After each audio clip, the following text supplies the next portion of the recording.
नमस्कार. जय श्री कृष्ण. श्री कृष्ण चैतन्य प्रभु नित्यानंद, श्री अद्वैत गदाधर, श्रीवासदि गौर भक्तवृंदा. Enunciating text 32 and text 33 of chapter 4, Vidur approaches Maitreya of third canto of status quo of Srimad Bhagavatam. Text 32.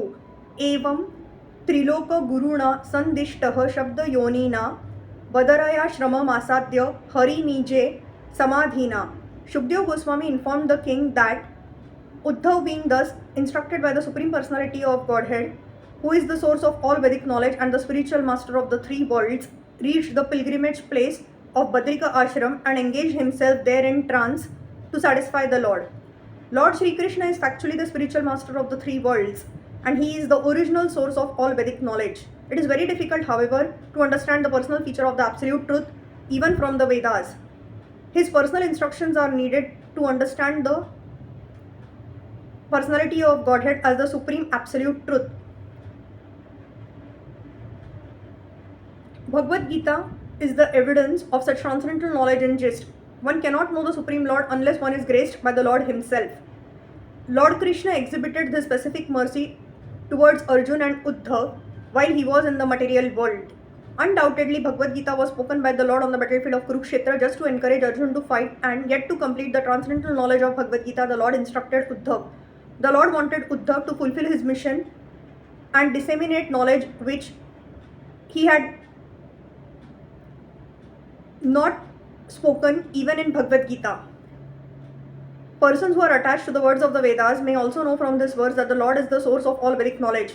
One who is unable to understand the Supreme Personality of Godhead by going through the pages of the Vedas may take shelter of one of the Lord's devotees such as Uddhav in order to advance further in knowledge of the Supreme Personality of Godhead. The Brahma Samhita says that it is very difficult to understand the Supreme Personality of Godhead from the Vedas, but he is easily understood from a pure devotee like Uddhav. Taking mercy on the great sages who lived at Badrika Ashram, the Lord authorized Uddhav to speak on his behalf. Unless one has such authorization, one cannot understand or preach the devotional service of the Lord. While present on this earth, the Lord executed many uncommon activities, even traveling in space to bring down the Parijat from heaven and recovering the son of his teacher, Sandipani Muni, from the regions of death.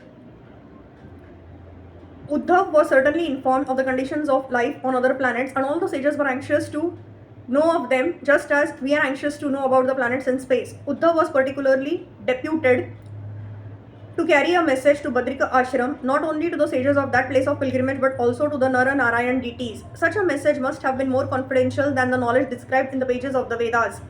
The Lord is undoubtedly the source of all knowledge, and the messages dispatched through Uddhav to Nara Narayan and other sages were also part of the Vedic knowledge, but they were more confidential and could be sent or understood only through such a pure devotee as Uddhav. Since such confidential knowledge was known only to the Lord and Uddhav, it is said that Uddhav was as good as the Lord himself.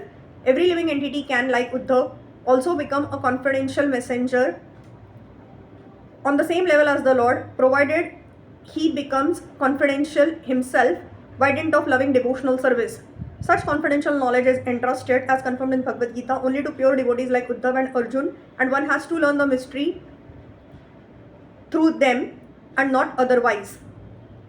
One cannot understand Bhagavad Gita or Srimad Bhagavatam without the help of such confidential devotees of the Lord.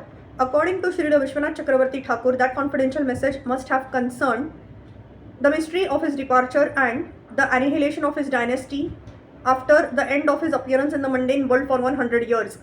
Everyone must have been anxious to know about the mystery of the annihilation of the Yadu dynasty, and that message must have been explained by the Lord to Uddhav and dispatched to Badrika Ashram for the information of Nara Narayana and other pure devotees of the Lord. Text 33. Viduro apyuddha vacha shrutva krishnasya paramatmanah kridayo patta dehasya karmani shlaghitani cha. Vidur also heard from Uddhav about the appearance and disappearance of Lord Sri Krishna, the super soul in the mortal world, which is a subject matter sought after with great perseverance by the great sages. The subject matter of the appearance and disappearance of the super soul Lord Sri Krishna is a mystery even for the great sages. The word Paramatmanaha is significant in this verse. An ordinary living being is generally called the Atma, but Lord Krishna is never an ordinary living being because he is Paramatma, the super soul. Yet his appearance as one of the human beings and his disappearance again from the mortal world also are subject matters for the researchers who do research work with great perseverance. Such subject matters are certainly of increasing interest because the researchers have to search out the transcendental abode of the Lord which he enters after finishing his pastimes in the mortal world. But even the great sages have no information that beyond the material sky is the spiritual sky where Sri Krishna resides eternally with his associates, although at the same time he exhibits his pastimes in the mortal world in all the universes one after another. This fact is confirmed in Brahma Samhita 5.37, Goloka eva nivasati akhilatma bhutah. The Lord by his inconceivable potency resides eternally in his abode Golok, yet at the same time as the super soul he is present everywhere in both the spiritual and material skies by his multi varieties of manifestation. Therefore his appearance and disappearance are simultaneously going on and no one can say definitely which of them is the beginning and which is the end. His eternal pastimes have no beginning or end, and one has to learn of them from the pure devotee only and not waste valuable time in so-called research work. Hari Krishna.